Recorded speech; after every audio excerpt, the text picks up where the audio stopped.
আসসালামু আলাইকুম রহমতুল্লাহ।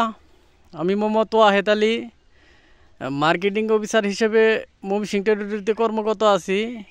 বর্তমান আমাদের হাইব্রিড ভুট্টার বীজ ধামাকা সেই জমি পরিদর্শন করতে এসেছি। দেখেন, ভুট্টা জগতে ধামাকার উপর কখনো ভুট্টা নাই। ভুট্টা